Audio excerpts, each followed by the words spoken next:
تیری مدحت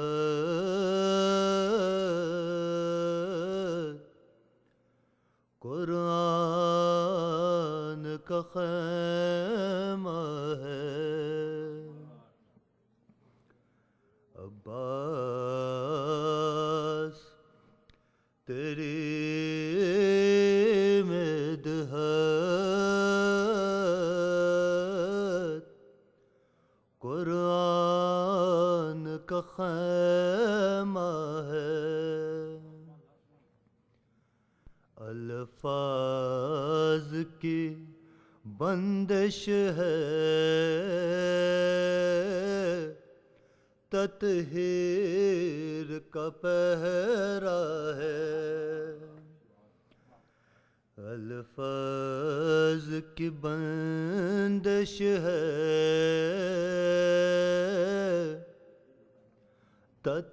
تطہیر کا پہرا ہے، عباس تیرا ثانی دنیا میں کہاں ممکن، عباس تیرا ثانی دنیا میں کہاں ممکن، دنیا کو جو دیتا ہے اس نے تجھے مانگا ہے، دنیا کو جو دیتا ہے اس نے تجھے مانگا ہے، اور محمد آل محمد صلی اللہ علیہ وسلم.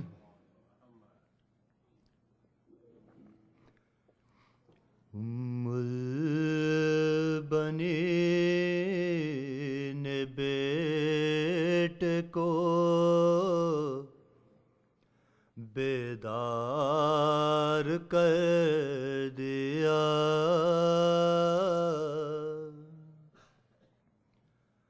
ہر جنگ فتح کرنے کو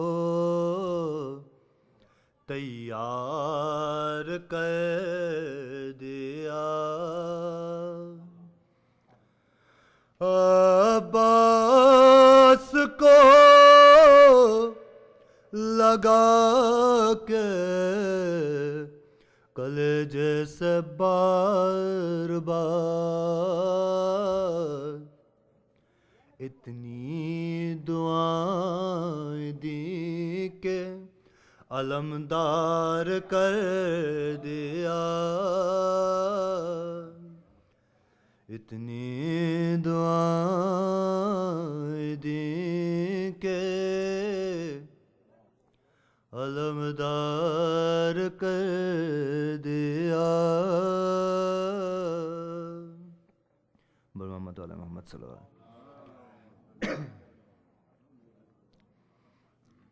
جناب علی اکبر کی شان میں چند اشعار پیش ہوں. اس بات سے ظاہر ہے رتبہ علی اکبر کا،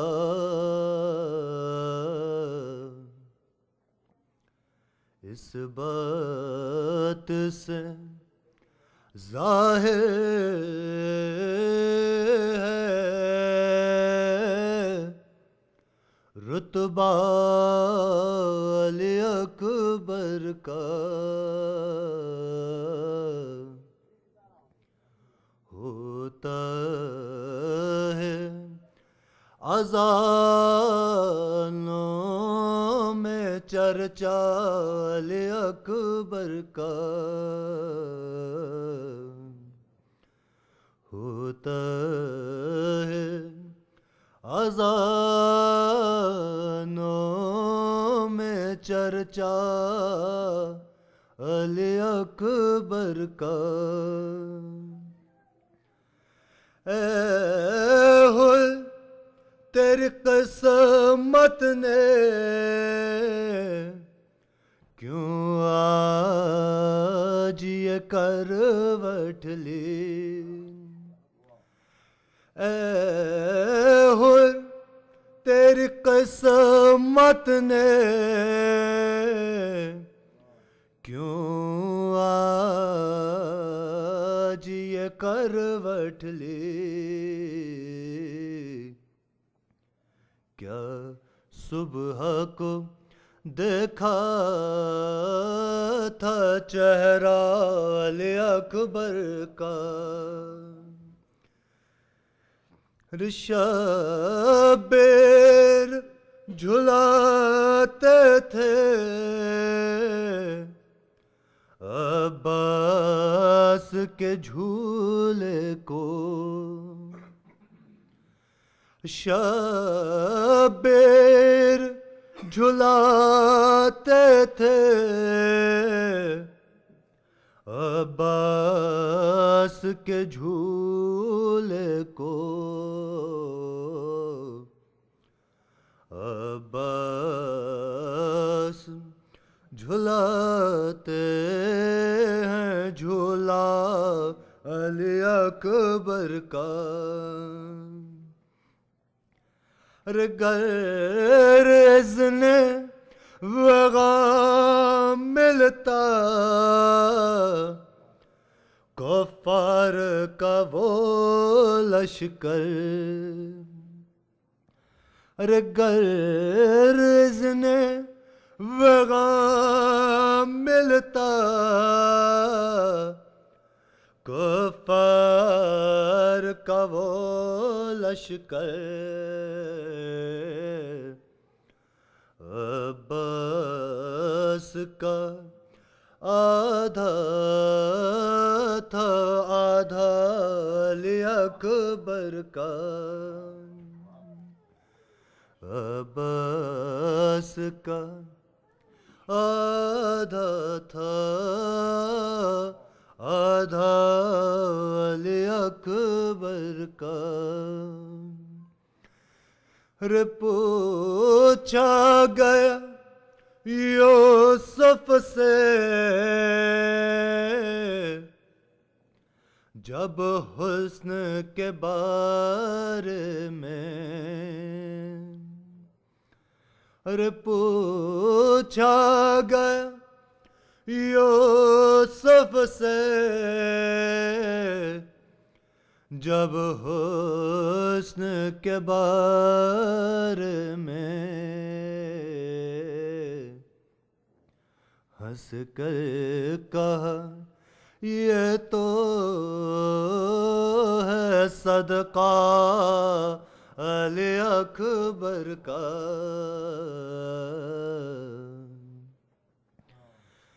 لیلا سے کوئی کہہ دے واپس نہیں آئے گا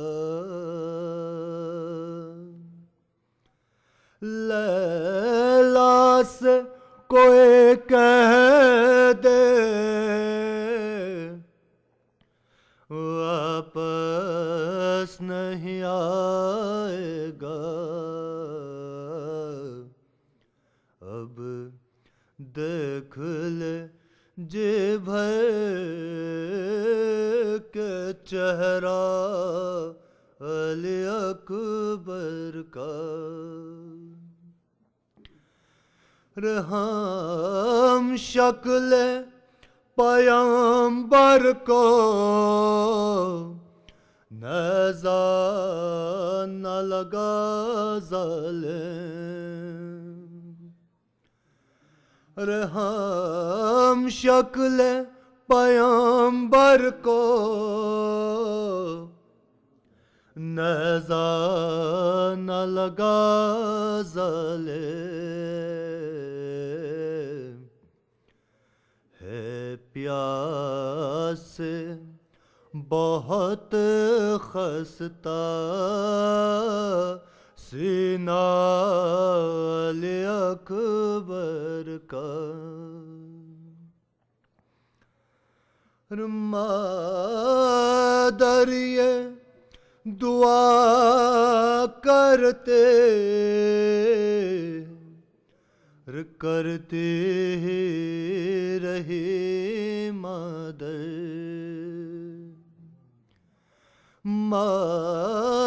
یہ دعا کرتے ہی رہی مادر یا رب دکھا دے پھر چہرہ علی اکبر کا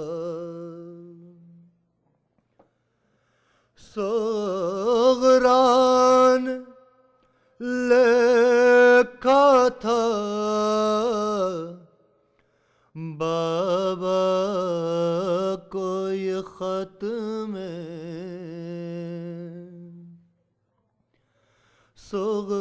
سغران لکھا تھا بابا کو یہ خط میں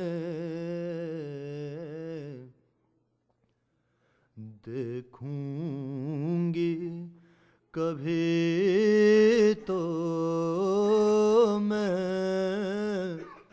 صحرا علی اکبر کا شمشیر علی لے کر کب آئیں گے مولا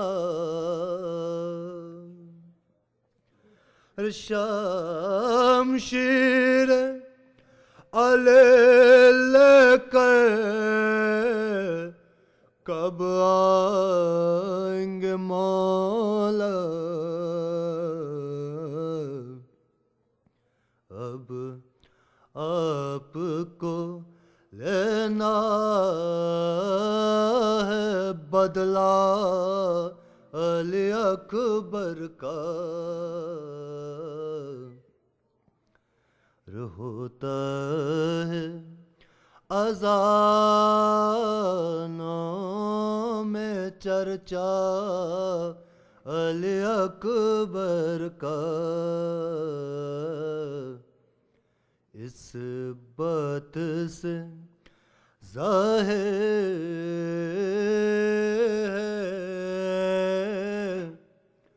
رتبہ علی اکبر کا پر محمد علی محمد صلوات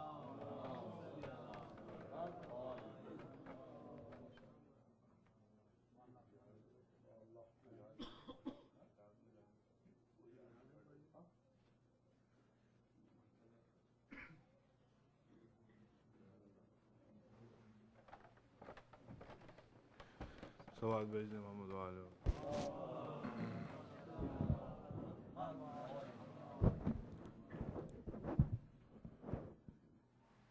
ایک اور سواد بھیج دیں محمد والے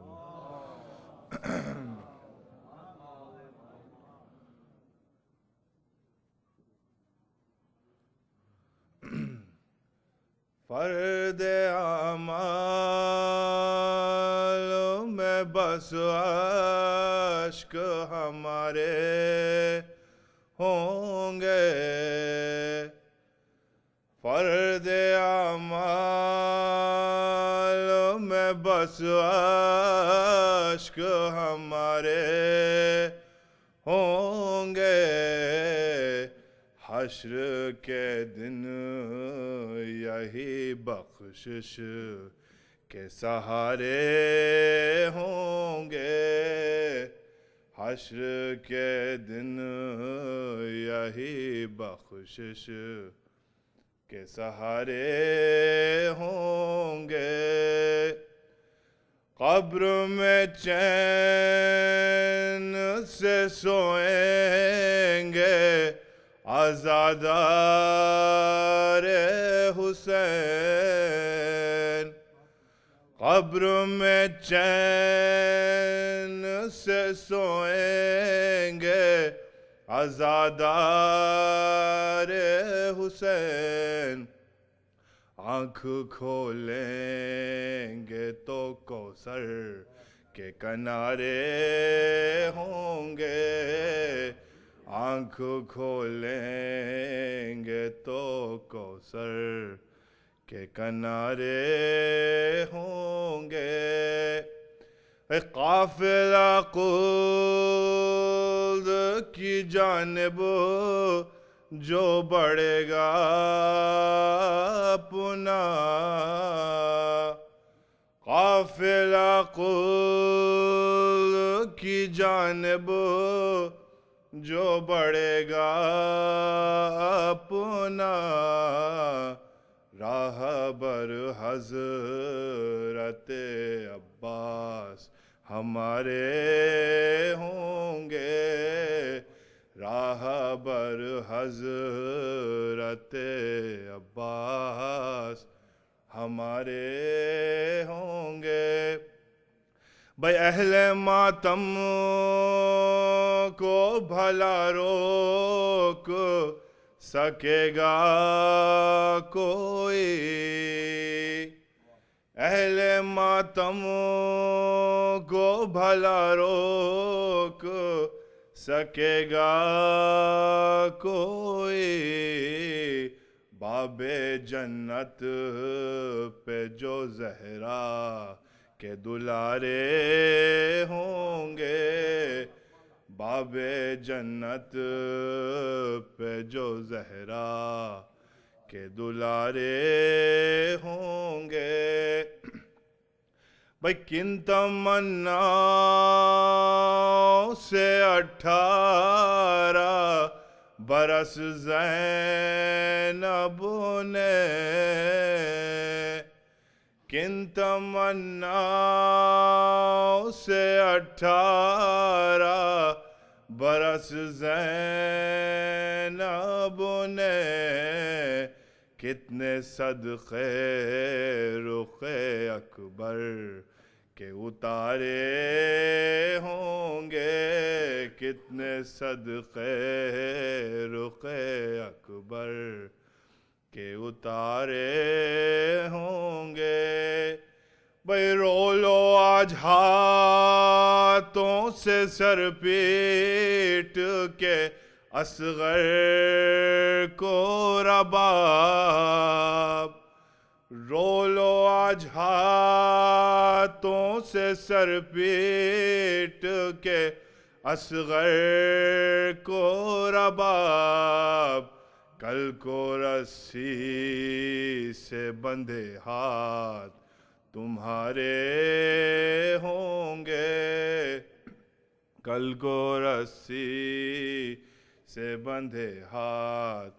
تمہارے ہوں گے، اس کو ایک ماں ہی سمجھ سکتی ہے باد اکبر، اس کو ایک ماں ہی سمجھ سکتی ہے باد اکبر، کیسے دن زیست کے لیلا نے گزارے ہوں گے، کیسے دن زیست کے لیلا نے گزارے ہوں گے، صلوات بھیج محمد والے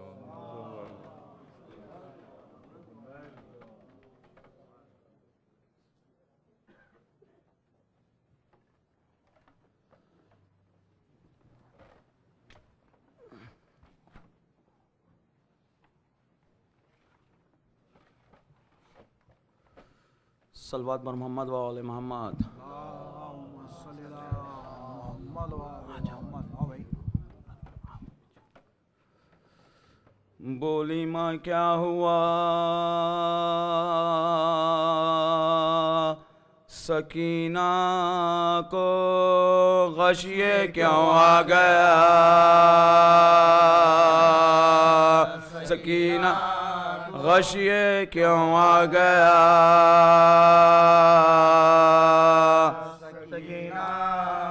کیوں یہ خاموش ہو گئی آخر؟ کس نے کیا کہہ دیا؟ سکینہ کس نے کیا کہہ دیا؟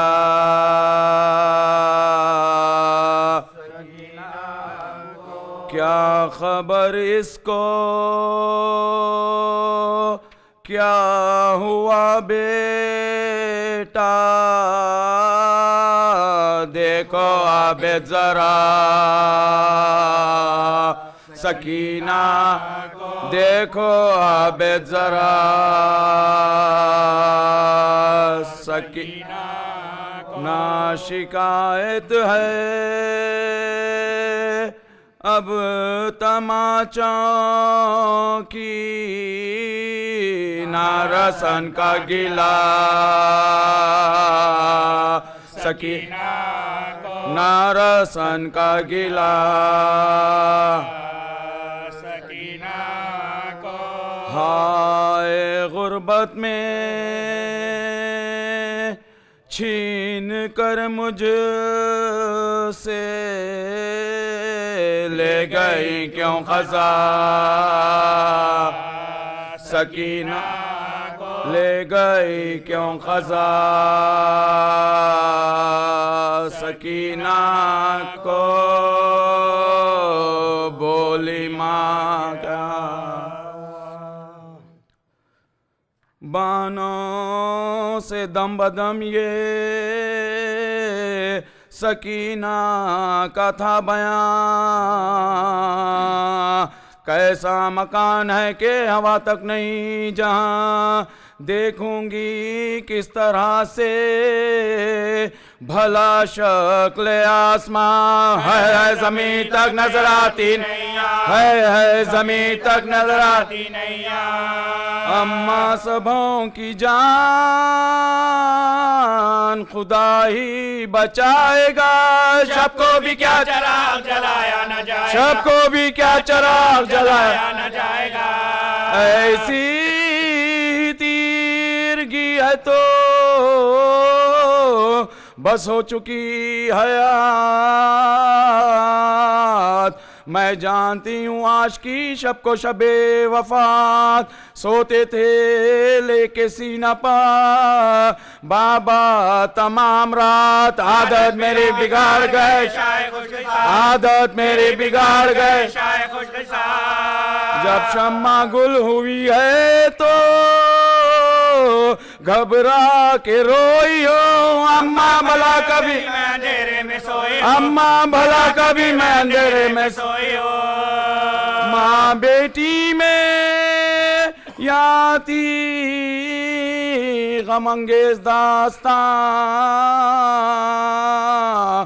آئی پہر کے بجنے کی آواز ناگہاں، ہوشیار بھائیو یہ پکارے نگاہ بھاگے ہنسی تو نہ بچے گی کسی کی جان، بھاگے ہنسی تو نہ بچے گی کسی کی جان، تڑپے دل اور چس جو دے چند ہو گیا، زندہ کا کی طرح بند ہو گیا، زندہ کا در کی طرح بند ہو گیا، لے جائے فرق شائیے بولا سیارو، لے کر سر حسین روانہ ہوئے، عدو تیرا میں چمک سرے انور کی 400، زندہ کے پاس زندہ کے پاس جا کے دو جگے سیدانیوں میں حشر ہوا صف لٹ گئی زندہ کے در سے آ کے سکینہ لپٹ گئی زندہ کے در سے آ کے سکینہ لپٹ گئی خوش خوش کھڑی ہوئی تھی سکینہ لگائے آس اتنے میں وہاں ہوا جو درائی گلوں کی باس پھیلی ضیاء حسن شہنشاہ عشق کی ناز روشن ہوا مکان جو مدت سے داؤدا روشن ہوا مکان جو مدت سے داؤدا دوڑے حرم حسین کی تسلیم کے لیے سجاد کھڑے ہوئے تعظیم کے لیے سجاد اٹھ کھڑے ہوئے تعظیم کے لیے بیٹھی زمیں پر لے کے سکینہ سرے انعام منہ رکھ کے منہ پہ خوب کیے ان کے کلام غشا گیا کہ لائی خزاں موت کا پیام لپٹی سرے پیدا سے کینچی جب رکھ لپٹی سرے پیدا سے کینچی رب جڑ گئے تمام منہ پہ منہ کے زیس کا نقشہ بدل گیا ہچکی بس ایک آئی وہی دم نکل گیا ہچکی بس ایک آئے وہی دم نکل گیا ہچکی بس ایک آئے وہی دم نکل گیا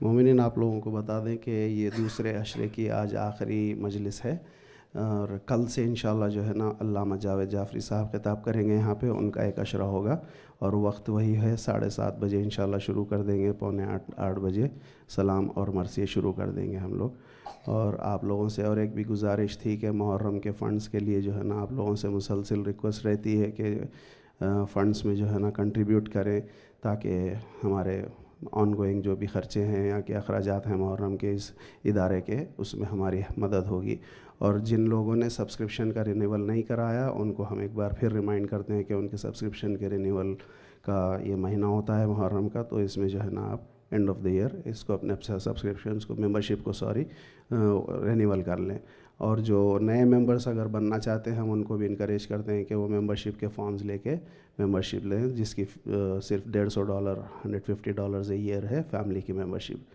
فی اور دوسرے اعلان آپ کو کچھ بولنا ہے کچھ نہیں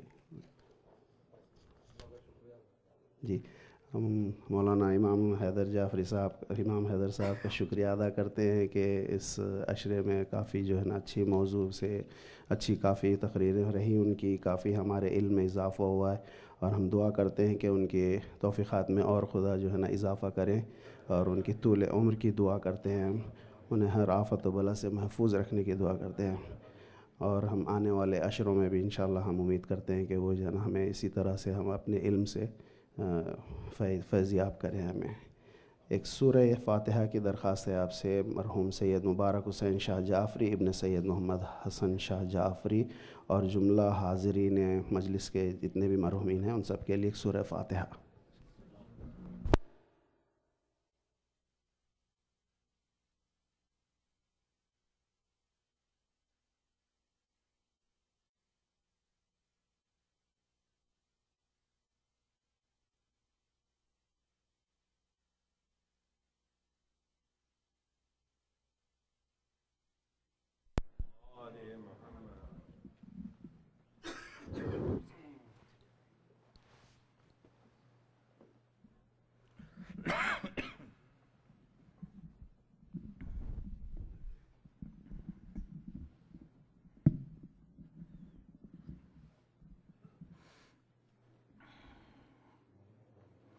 فاتحہ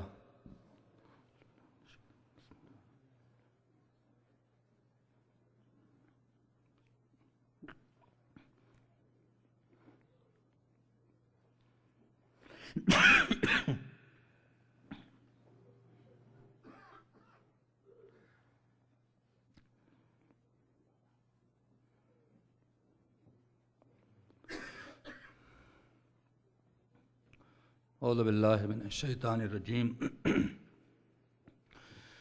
بسم اللہ الرحمن الرحیم الحمد للہ الذی لم یتخذ ولدا ولم یکن لہ شریک فی الملک ولم یکن لہ ولی من الذل وکبرہ تکبیرا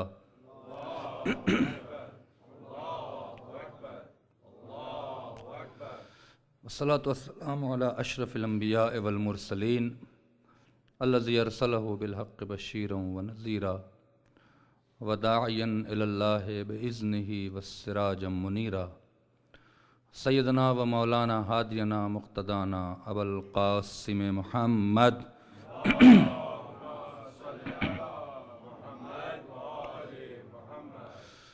والصلاة والسلام علی اہل بیتہ الطیبین الطاہرین المعصومین المظلومین المنتجبین الذین اذهب اللہ عنہم الرجس وطہرہم تطہیرا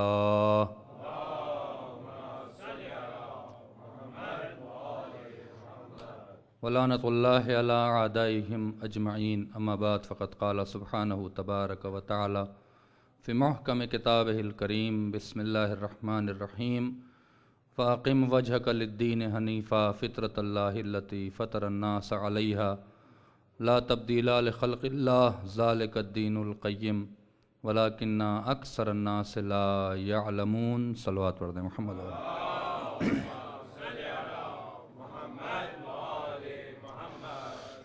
عظمت آل محمد میں باوز بلند صلوات پڑھیں محمد وآلہ گرم آقا امام زمان کے ظہور کی تعجیل کے لیے باواز بلند صلوات پڑھیں محمد وآلہ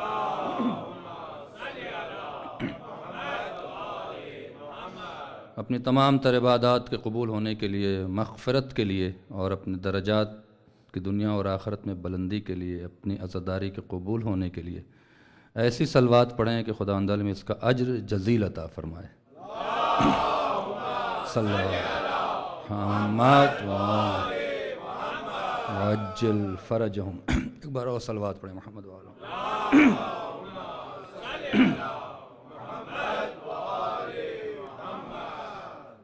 قرآن اور وارثان دین کے عنوان سے گفتگو جاری ہے اور کل میں نے آپ کے سامنے ایک بار صلوات پڑھیں محمد وآلہ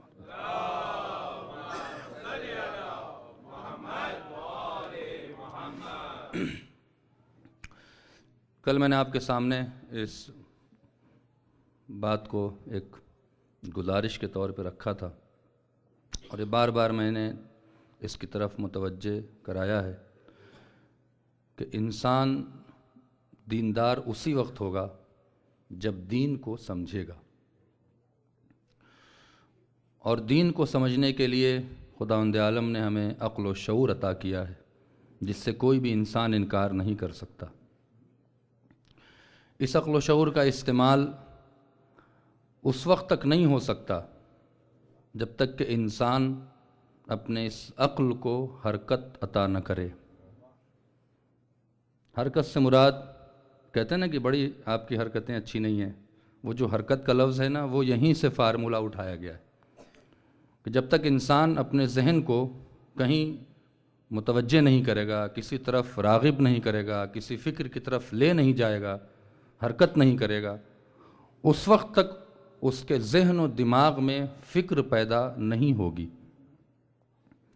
اور جب وہ حرکت کرتا ہے، کسی کی طرف جاتا ہے ذہن اس کا، چاہے کسی بھی طرف چلا جائے، وہ ظاہر سی بات ہے وہ تربیت کا اثر ہوتا ہے، وہ انسان کے ماحول کا اثر ہوتا ہے کہ کیسے سوچتا ہے، کیا سوچتا ہے۔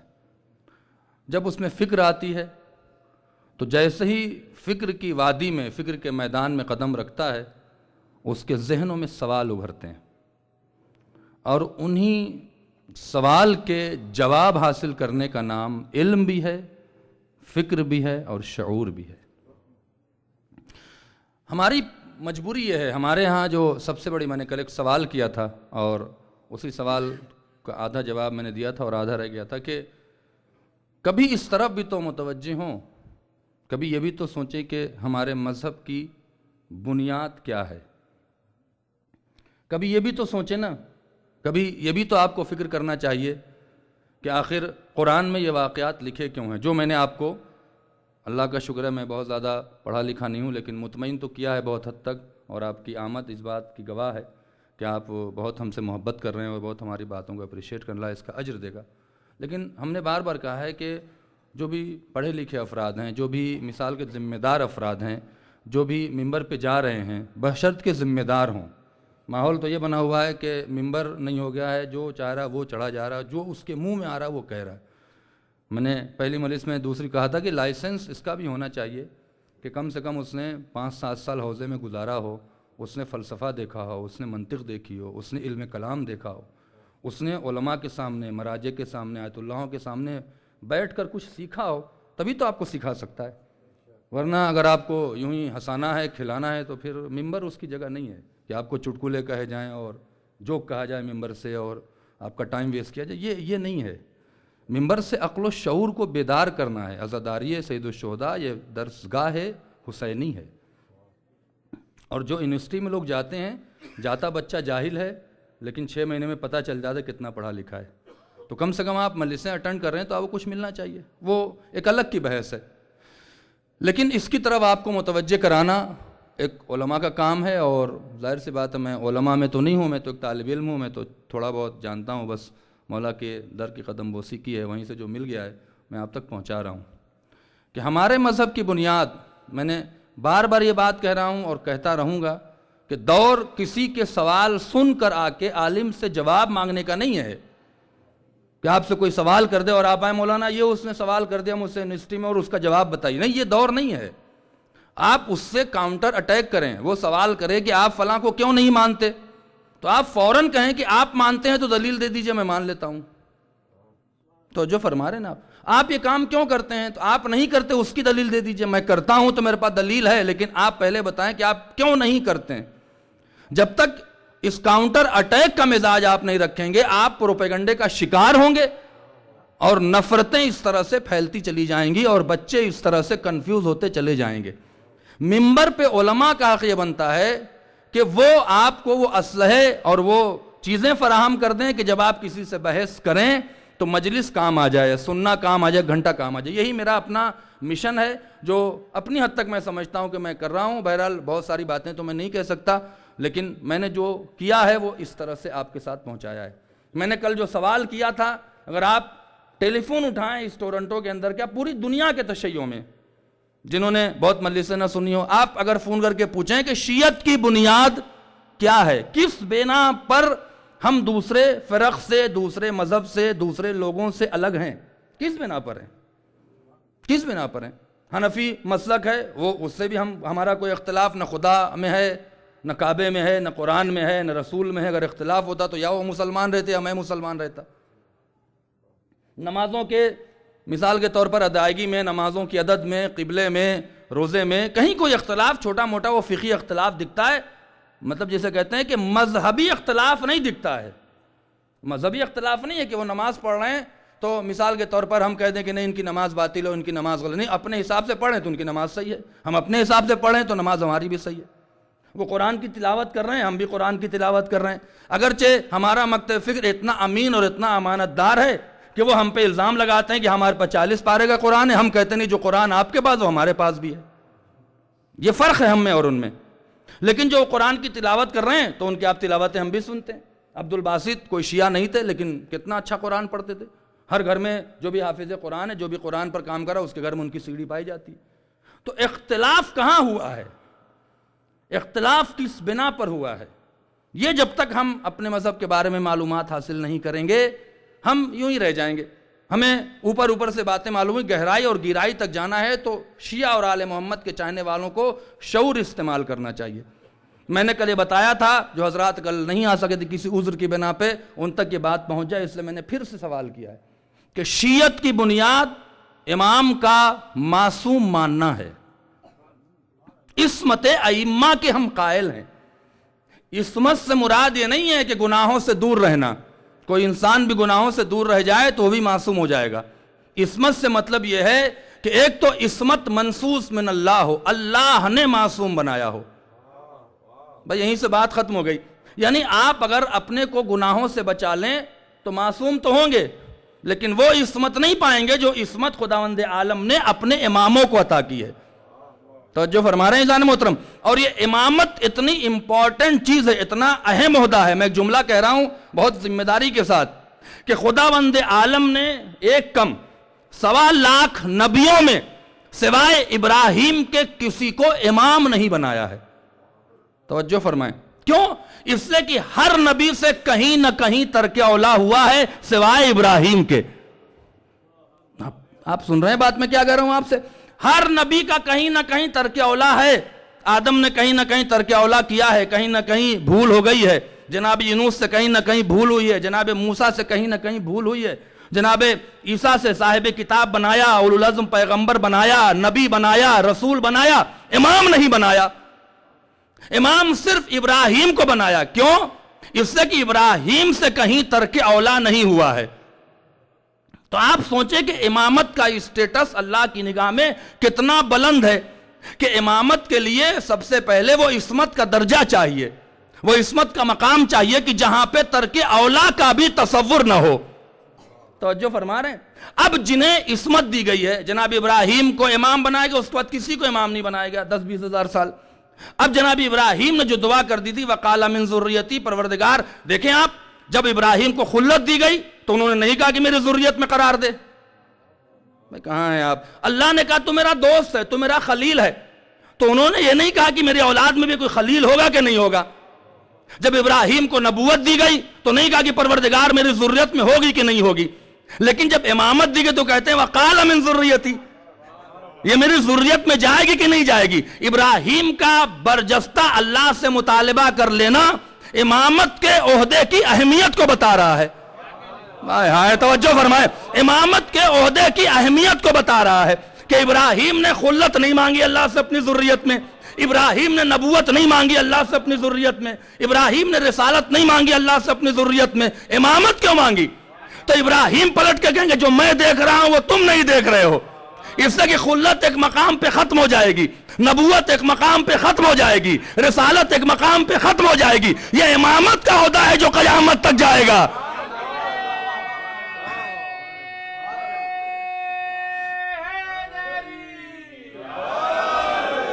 بابا بلند صلوات پڑھیں محمد وآل محمد. توجہ فرما رہے ہیں, یہ امامت کا عہدہ ہے جو قیامت تک جائے گا. خاتم الائمہ کہیں لفظ نہیں آیا ہے, میں کیا کہہ رہا ہوں. خاتم النبین کہا اللہ نے کہ نبین کا خاتمہ آپ پر ہے, ختم ہو گئی نبوت. لیکن خاتم الائمہ نہیں کہا, خاتم الامام نہیں کہا, کہیں یہ نہیں کہا کہ امامت ختم ہو جائے گی. تو ابراہیم نے مطالبہ کیا. توجہ فرمائیں. اب قرآن نے ابراہیم کو امام کب بنایا؟ کب بنایا؟ اللہ خود بیان کر رہا ہے اس لفظ کو. اسٹیٹس دیکھیے گا, اس کے بعد میں کل سے جڑ جاؤں گا مجلس میں. اسٹیٹس دیکھیے گا. اِذِ ابْتَلَىٰ إِبْرَاهِيمَ رَبَّهُ بِكَلِمَاتٍ, ابراہیم کو اس کے رب نے کلمات کے ذریعے مبتلا کیا. توجہ فرمائیں, امتحان لیا. فَأَتَمَّ, ابراہیم امتحان میں کامیاب ہو گئے. تب اللہ انی جَاعِلُكَ لِلنَّاسِ اماما, ابراہیم میں امام بنا رہا ہوں. نہیں, ابراہیم کو یہ نہیں کہا کہ تم امام بنا لو میں مان لیتا ہوں. کہاں بیٹھے ہیں آپ؟ تھوڑا سوچ نہ رہیں. میں انی جَاعِلُكَ لِلنَّاسِ, لوگوں کا امام بنا رہا ہوں. یعنی ابراہیم سے امتحان لینے کے باوجود عہدے کو محدود کر دیا. آپ قرآن کے لفظ للناس اماما, یعنی ناس کا امام ہے, کائنات کا نہیں. کائنات کا امام نہیں, صرف ناس کا امام ہے. ناس یعنی جو انسان ہے اس کا امام ہے. اس سے کہ ابراہیم کا اسٹیٹس عصمت کا وہ نہیں تھا, وہ عصمت کا اسٹیٹس نہیں تھا کہ کائنات کا امام بنایا جائے. کیوں؟ ابراہیم نے ایک مقام پہ مطالبہ کر لیا تھا کہ پروردگار تو کیسے مردوں کو زندہ کرتا ہے.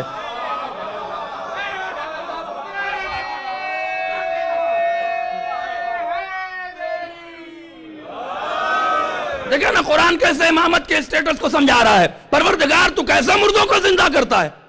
تو کہا پرندہ لے آؤ, اس کے 4 ٹکڑے کر کے 4 پہاڑ پہ رکھ دو. رکھنے کے بعد پرندہ آیا اور مل کے اڑنے لگا. تو ابراہیم نے نہیں کہا کہ میرا ایمان نہیں تھا, ایمان تھا, اطمینان نہیں تھا. توجہ فرمائے, اطمینان نہیں تھا. اسی لیے میں نے دیکھ لیا کہ اطمینان ہے کہ نہیں ہے. وہ ابراہیم کا ہی سٹیٹس تھا کہ جو اللہ کے موت اور حیات پر اس اطمینان کی منزل تک نہیں پہنچے تھے. یہ آل محمد کا سٹیٹس ہے کہ اللہ نے موت اور حیات کا اختیار دے دیا ہے.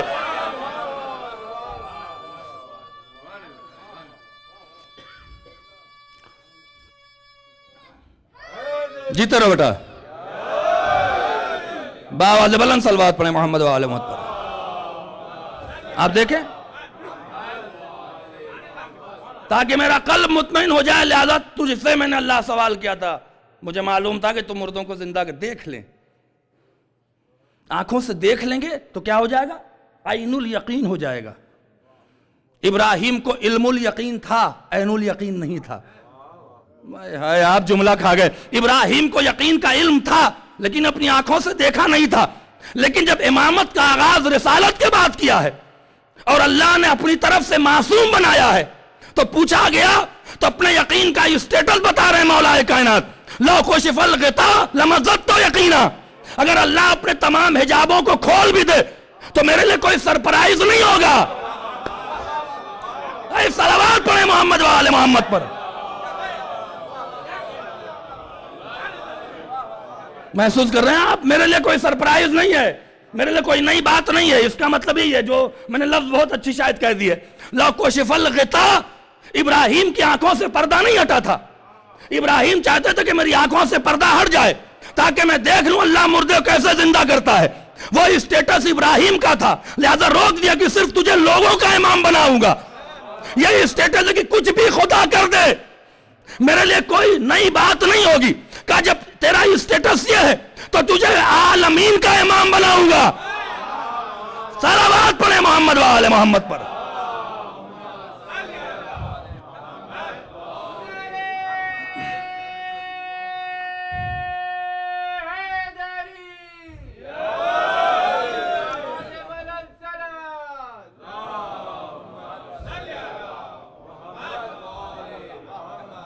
عصمت کا مطلب یہ ہوتا ہے معصوم اللہ بنائے گا.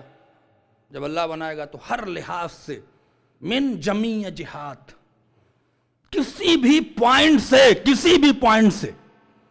کسی بھی جو اس کی قوم ہے, جو اس کے ماننے والے ہیں, جو کائنات کا امام ہے.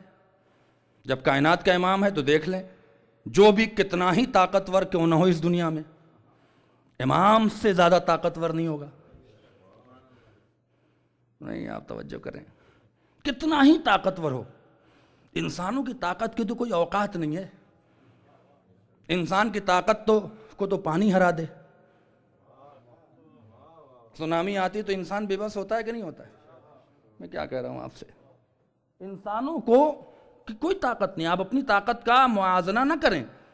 جب اللہ نے کائنات کا امام بنایا, جب اللہ نے پوری کائنات کا امام بنایا تو کائنات میں جتنی بھی طاقت ہے وہ مل کر بھی امام کی طاقت کا اندازہ نہیں لگا سکتا. اے صلوات پڑھیں نا محمد و آل محمد پر.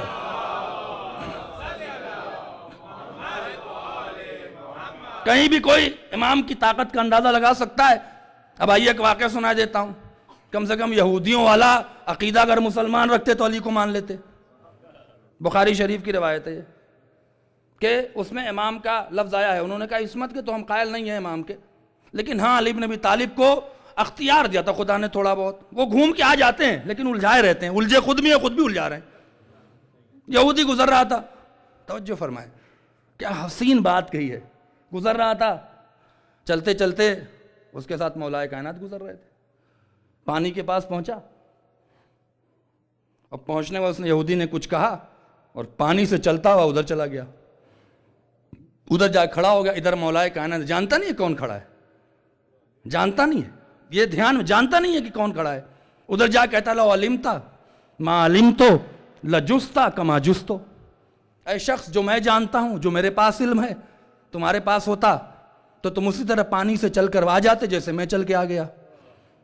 مولا نے اس کو دیکھا, پانی غائب ہو گیا. جب پانی غائب ہوا تو مولا ٹہلتے ادھر چلے گئے. توجہ فرمو, اس نے کہا آپ نے کون سا علم اختیار کیا, کون سا علم ہے کہ جس کی بنا پہ پانی ہی غائب ہو گیا.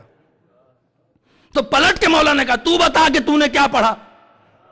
بھائی توجہ فرمائے, تو بتا کہ تو نے کیا پڑھا کہ پانی پر سے چلا آیا اور پانی ڈوبانے کی طاقت رکھنے کے باوجود نہیں ڈوبوتا ہے. ہائے توجہ فرمائے, یعنی وہ نام ایسا تھا کہ جس کی بنا پہ پانی کی طاقت بھی ہار گئی. میں کیا کہہ رہا ہوں آپ سے, پانی میں طاقت ہے کشش کرنا, کھینچے نہیں تو انسان ڈوبے نہیں, تو وہ طاقت کہیں نہ کہیں تھم گئی نا. تو پوچھا کہ تو نے کیا پڑھا, تو اس نے کہا کہ میں نے کچھ نہ پڑھا, جب بھی میں پانی کے قریب پہنچتا ہوں تو مسلمانوں کے نبی محمد کے وسیع علی کا نام لے کے گزر جاتا ہوں.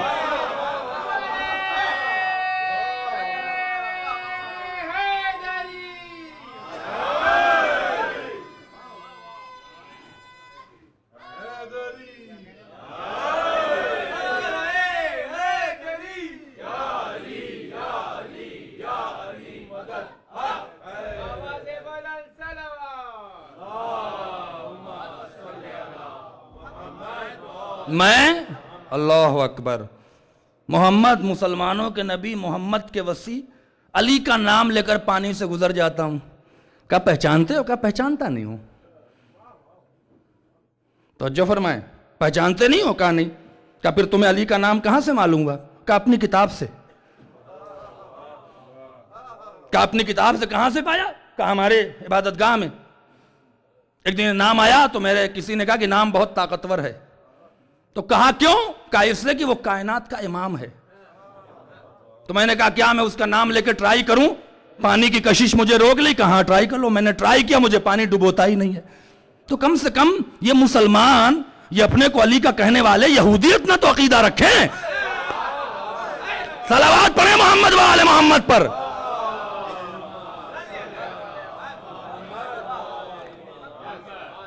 تو جو فرما رہے ہیں آپ, تو عصمت کا مطلب یہ ہوتا ہے کہ طاقت.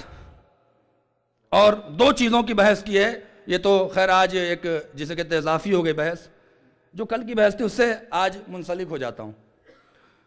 علماء عرب نے, جتنی بھی عرب کی دنیا ہے, ان کی ایک لغت ہے جس کا نام ہے لسان العرب. ایک ایک لفظ کی 70 80 معنی لکھیں. عصمت کے معنی میں انہوں نے دو لفظوں کا استعمال کیا ہے.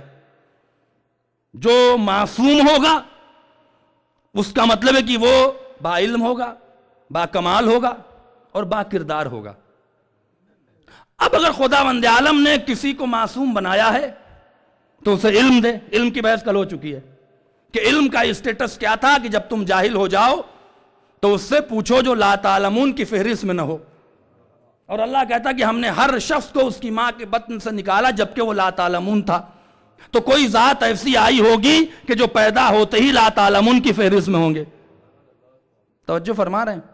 لیکن دوسرا سوال یہ کہ جب تو نے, دیکھیے توجہ فرمائیے, اس کمال سے زیادہ انسان کی فطرت یہ ہے کہ کمال سے زیادہ کردار تلاش کرتا ہے. یہ فطرت ہے انسان کی. کمال کی عزت اس وقت کرے گا جب کمال کردار کے ساتھ ہو. نہیں آپ توجہ کر رہے ہیں, اگر آپ نہیں بولیں گے تو میں پھر سونے والی مجلس سنانا جانتا ہوں, وہ بھی بہت اچھی مجلس پڑھنا آتی ہے مجھے. ہاں ایسا سنائیں کہ پھر آپ کو گھر پہ بھی نیند نہیں آئے گی. ہاں آپ بولیں نا میرے ساتھ, جو جملہ کہہ رہا ہوں اسے آپ محسوس تو کریں کہ کمال کردار کے ساتھ ہو. توجہ کریں کیسے, مثال کے طور پر جب تک کمال کی عزت ہوتی ہے ذات کی عزت نہیں ہوتی. کوئی ذات کی عزت نہیں کرتا, کمال کی عزت کرتا ہے. کیسے؟ مثال کے طور پر آپ کا بچہ ہے, اب یہاں کی تو بات چھوڑے, میں اپنے ملک کی مثال دیتا کہ آپ کے ذہنوں میں آپ کا ملک بھی ایک بار گھوم جائے. اب چھوٹا بچہ ہے 12 14 15 سال کا, بڑا بھائی جاؤ ذرا سبزی لے کے آؤ ٹھیلے سے, وہ لگا ذرا بازار سے لے آؤ, چائے لے کے آؤ, لسی لے کے آؤ, یہ لاؤ وہ لاؤ. وہ بیچارہ دن بھر دوڑ رہا ہے. چھوٹا بھائی ہے, اللہ نہ کسی کو چھوٹا بھائی نہ بنائے. 3 4 بڑے ہیں, سارے مار مار کے کام کرا, چلو جاؤ یہاں یہ کر لو وہ کر لو, حصہ لاؤ, تبرک لاؤ, فرض بچاؤ, ہے کہ نہیں؟ وہ بیچارہ کر رہا ہے. بھائی بھی کہہ رہے ہیں, بڑے ابا بھی کہہ رہے ہیں, چچا بھی کہہ رہے ہیں, بھیا بھی کہہ رہے ہیں, باجی بھی کہہ رہی ہیں, سب ڈانٹ رہے ہیں, ماں بھی ڈانٹ رہے ہیں. بیچارہ کر رہا ہے کام. اسے شعور یہ ہوا کہ چلو کچھ پڑھا لکھا جائے. وہ پاکستان سے اٹھا, قوم آیا, آنے اس نے 5 7 سال پڑھا, حجت الاسلام بن کے واپس پہنچا. نہیں آپ توجہ کریں, اب بڑے بھائی کی ہمت نہیں پڑتی کہیں جا کے سبزی لے آؤ. اس سے بہترین مثال تو نہیں ہو سکتی نا. اب چچا نہیں کہتے کہ جاؤ سبزی لے آؤ, اب بڑا بھائی نہیں کہتا ہے ارے بھائی بھائی تو آپ کا ہے نا بھائی توجہ کیا رشتہ ختم ہو گیا کہا نہیں اب عالم بن گئے ہیں اب مولانا ہو گئے ہیں یعنی جہاں کمال آیا وہاں رشتہ داری پیچھے ہٹ گئی کمال کی عزت آگے بڑھ گئی صلوات پڑھیں محمد و آل محمد پر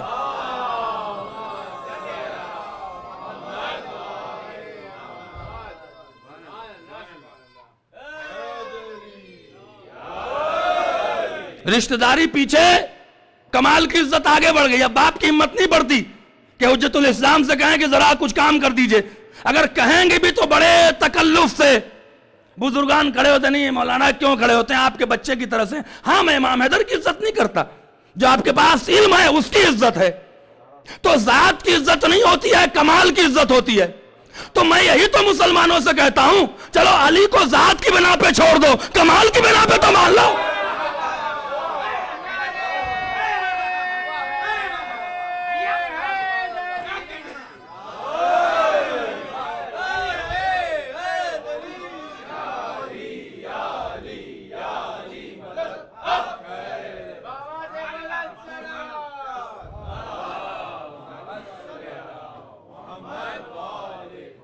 ذات کی بنا پہ علی کو دشمنی ہے تو کمال کی بنا پہ مان لو اب با کمال ہوا ڈاکٹر ہوا انجینئر ہوا کوئی بھی با کمال ہوا بہت بڑا ڈاکٹر ہے مثال کے طور پر بہت اسپیشلسٹ ہے صاحب کڈنی اور لیور ٹرانسفر کرنے کا اسپیشلسٹ ہے جس کی ڈیمانڈ انڈیا میں بہت زیادہ ہے اپنے ملک میں لیکن وہ اس نے کڈنی نکال کے بیچنا شروع کر دی علاج کرائیں گے آپ میں کیا کہہ گیا آپ سے آپ بات کی طرف جائیں نا آپ علاج کرائیں گے کیوں نہیں کرائیں گے کیا اس کی ڈاکٹری ختم ہو گئی کیا اس کا کمال ختم ہو گیا ہائے ہائے کیوں اس لیے کہ با کردار نہیں رہا بھائی توجہ فرمائیں ذات کی عزت نہیں ہوتی کمال کی عزت ہوتی ہے اور ہر کمال کی عزت نہیں ہوتی کمال کے ساتھ کردار بھی ہو توجہ فرمائیں جب ذات با کمال ہوگی تو عزت ہوگی یعنی ایک بیٹا جاہل ہے ڈانٹ کے کام کرائیں گے چاہے بڑا بھائی کیوں نہ ہو جو کم کرو وہ کرو ڈانٹیں گے ابا بھی ڈانٹیں گے بھائی بھی ڈانٹیں گے اور ایک عالم ہوا تو کوئی نہیں ڈانٹتا توجہ فرمائیں یعنی ذات جب تک با کمال نہیں ہے قابل احترام نہیں ہے میں کیا کہہ رہا ہوں آپ سے اور جہاں ذات میں کمال پیدا ہوا خود بخود انسان احترام کرنے لگا تو اس کا احترام کیوں نہیں کہ جس کی ذات ہی کمال ہے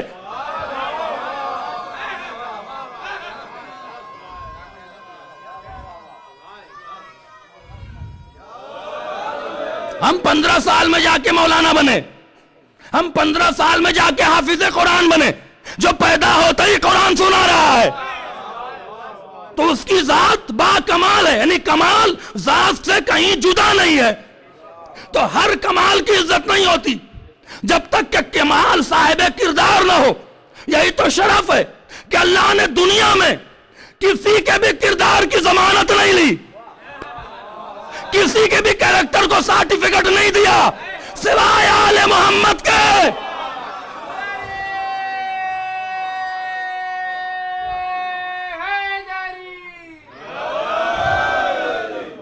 وہ جانتا تھا کہ کمال کی عزت اس وقت ہوگی جب کمال کردار کے ساتھ جائے تو ہم نے کمال دیا ہم نے علم تمہیں پیدا کرنے سے پہلے دیا ہم نے شفا تمہیں پیدا کرنے سے پہلے اختیار دے دیا تو اب کریکٹر سرٹیفکیٹ بھی دوں گا تو کریکٹر سرٹیفکیٹ کیا ہے کہ اس کو اپنے ارادے کے ساتھ رکھوں گا اس سے کہ ارادہ کبھی خدا سے جدا نہیں ہوتا تو اللہ کا ارادہ ہے اے اہل بیت تمہیں رزق سے دور رکھے صلوات پڑھیں محمد و آل محمد پر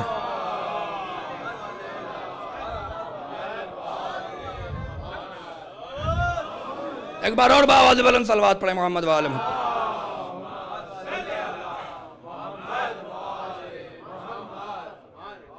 لطف آ رہا ہے آپ دیکھیں اللہ نے کریکٹر سرٹیفکیٹ دیا اب اگر آپ سے کوئی دوسرا سوال کرے کہ قرآن میں سب سے عظیم آیت کون ہے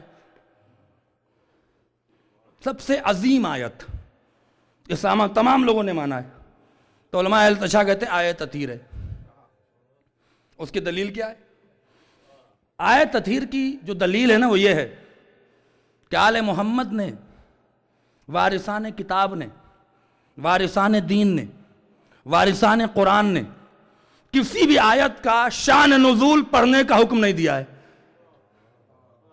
نہیں آپ بہت سست ہیں، آج تھکاوٹ لگتی ہے آپ کے چہروں پر، مجلس تھوڑی لیٹ ہو تھک جاتے ہیں. کسی بھی شان نزول کیا ہوتا ہے اب ان جوانوں کو بتا دیں، آیت کے نازل ہونے کا سبب. نہیں میں کہاں لے جا رہا ہوں، بس صلوات پڑھیں محمد وآل محمد. ایک بار اور صلوات پڑھیں محمد وآل محمد.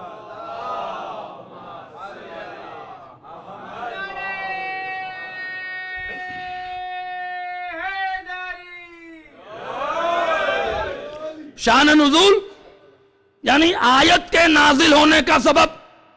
14 آیتیں قرآن میں، 17 آیتیں ایسی ہیں جو آل محمد کی فضیلت میں ڈائریکٹ نازل ہوئی.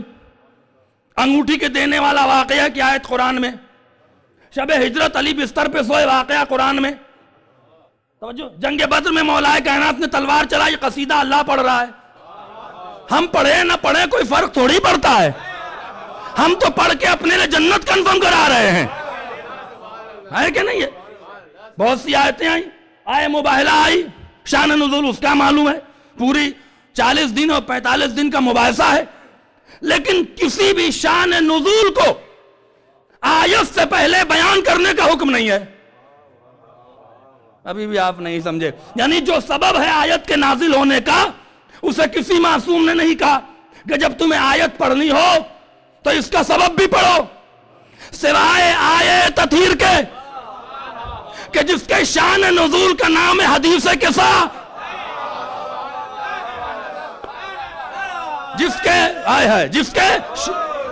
کے شان نزول کا نام ہے حدیث قصہ، کہ آیت کہاں پہ نازل ہوئی اور کیوں نازل ہوئی، تاکہ حدیث قصہ پڑھو گے تو کسی کا کردار سمجھ میں آئے گا، اور جب کسی کا کردار سمجھ میں آئے گا تو با کردار ہو جاؤ گے.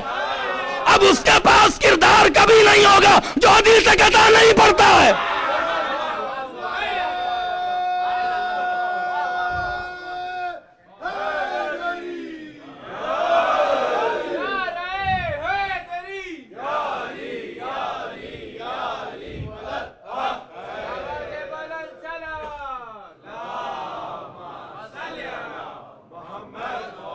اسے کردار کبھی سمجھ میں نہیں آئے گا. یا حدیث قصہ کیوں پڑھتے ہو، اس کی دلیل بتائیے. ارے تم کون ہوتے ہو؟ ہوتا کون ہے پوچھنے والا؟ کوئی کون ہوتا ہے حدیث قصہ کے بارے میں پوچھنے والا؟ ہوتے کون ہیں آپ؟ آپ کون ہوتے ہیں دین میں اور تبدیلیاں لانے والے؟ ہے نا، حدیث قصہ کے پڑھنے کی تاکید ہے، اور یہ شان نزول ہے آیت تطہیر کی. اب دیکھیں ذرا کمال، دیکھیں آل محمد کو کیا سرٹیفکیٹ دیا ہے. چونکہ قرآن کی سب سے عظیم آیت ہے، دلیل یہ ہے نا کہ عظیم آیت نہ ہوتی تو شان نزول کے پڑھنے کا حکم نہ ہوتا. اب جب عظیم آیت ہے تو رسول کے گھر میں نازل نہیں ہوگی. کہاں ہیں آپ؟ رسول کے گھر میں نازل نہیں ہوگی. جابر ابن عبداللہ انصاری نے روایت کی ہے فاطمہ زہرا سے کہ بابا میرے گھر آئے. بھئی یہی تو فرق ہے کہ قرآن کی اکثر آیتیں اتری ہیں رسول کے گھر میں، سب سے عظیم آیت اتری ہے فاطمہ کے گھر میں.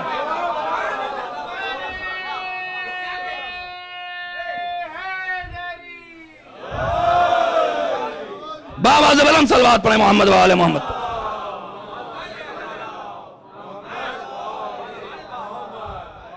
اب ذرا اس کے شان نزول کو دیکھ لیجئے.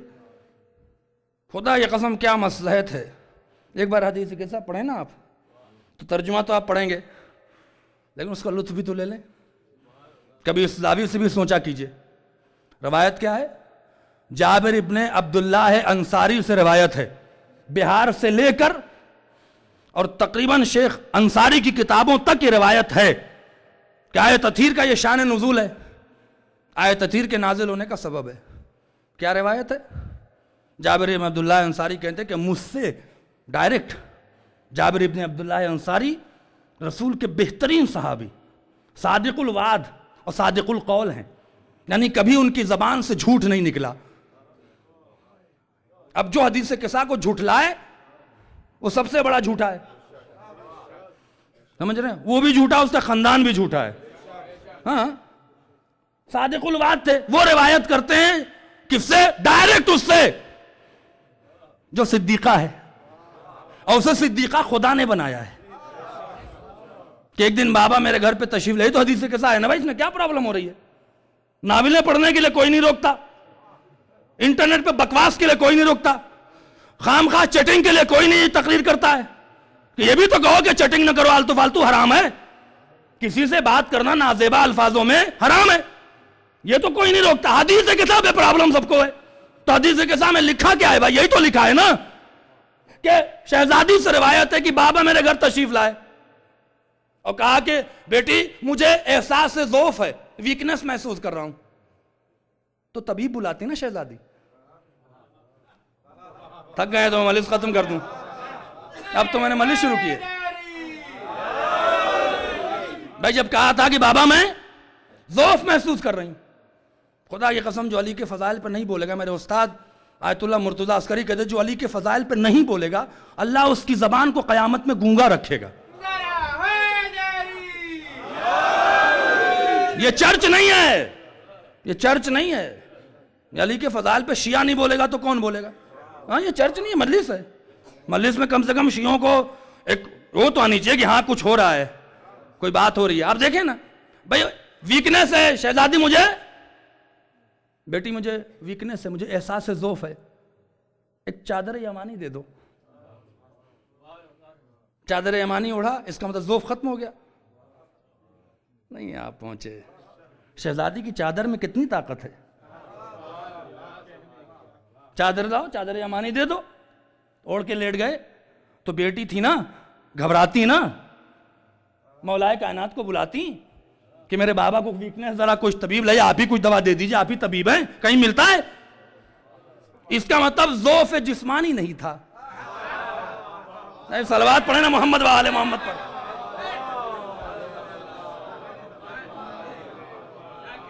بڑے مسائل حل کیے ہیں حدیث کے سانے، بہت مسائل حل کیے ہیں. احساس سے ضعف کر رہے تھے، ضعف جسمانی نہیں تھا. تو تھا کیا؟ اس کے بعد تھوڑی دیر کے بعد امام حسن تشریف لائے، چھوٹے تھے نا، اور جیسے کہا میں بابا نانا کی خوشبو محسوس کر رہا ہوں. تو شہزادی کہتی رک جائیے، ابھی نانا آپ کے تھوڑا سا ضعف میں ہیں، آرام کر رہے ہیں، پھر مل لیجئے گا. نہیں کہاں ہیں آپ؟ روکا کہیں پہ؟ آپ دیکھیں نا ذرا، آپ پہچانے اس کو، روکا کہیں پر؟ نہیں روکا نا. اور جب نہیں روکا تو کہا ہاں تمہارے بابا فلاں جگہ سو رہے ہیں، اشارہ بھی کیا اور بتایا بھی وہاں پر ہیں. اور امام حسن علیہ السلام گئے، وہ بھی امام تھے، کوئی بچے تھوڑی تھے، وہ بھی سمجھتے تھے اتنا ہی جتنا شہزادی سمجھ رہی تھی. پھر جا کے اجازت کیوں مانگا؟ ہائے ہائے، کہہ دے نانا آپ سو رہے ہیں، لائیے میں آپ کا سر سہلا دوں. آپ اپنے گھر کا ماحول سمجھتے ہیں آل محمد کو؟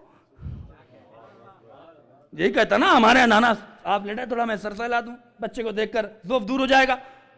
تو کیا کہتے ہیں؟ چادر میں آ جاؤں. اس کا مطلب کوئی پلان ہے، توجہ فرمائیں، کوئی راز ہے جسے پانچوں جان رہے ہیں. آئے ہائے، جتنا رسول جان رہے ہیں اتنا فاطمہ جان رہی ہیں، جتنا فاطمہ جان رہی ہیں اتنا حسن و حسین جان رہے ہیں، اتنا ہی مولا کائنات جان رہے ہیں. اس لیے کہ سب کے سب محمد ہیں. صلوات پڑھیں محمد و آل محمد پر.